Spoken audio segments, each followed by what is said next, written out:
প্রিয় দর্শক শ্রোতা আসসালামু আলাইকুম, কেমন আছেন সবাই? আশা করি অনেক ভালো আছেন। ভিউয়ার্স, আজকের এই ভিডিওতে ২৮,০০০ শিক্ষক নিয়োগে আইনি জটিলতা নেই, মন্ত্রণালয়ের অনুমতির অপেক্ষায় এনটিআরসি এ সংক্রান্ত একটি ভিডিও আপনাদের মাঝে শেয়ার করব। তো ভিডিওটি স্কিপ না করে শেষ অবধি দেখুন এবং পরবর্তী ভিডিও পাওয়ার জন্য please like, comment, share and subscribe my YouTube channel এবং পেজ থেকে যারা দেখছেন নিত্য নতুন আপডেট পাওয়ার জন্য ফলো বাটনটি প্রেস করে রাখুন। তো চলুন বিষয়টি জেনে নেওয়া যাক।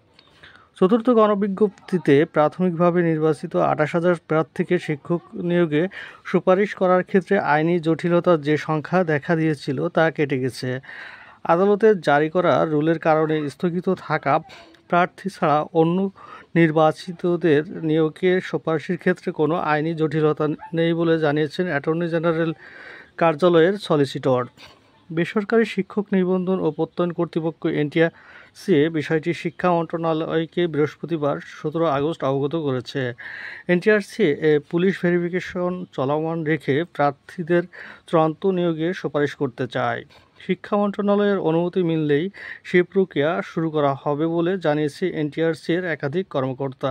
তো ভিউয়ার্স, আজ এই পর্যন্তই। আবারও দেখা হবে নতুন কোনো ভিডিও কিংবা নতুন কোনো টপিকস নিয়ে। ততক্ষণ পর্যন্ত ভালো থাকবেন, সুস্থ থাকবেন। সমাপ্ত। আল্লাহ হাফেজ।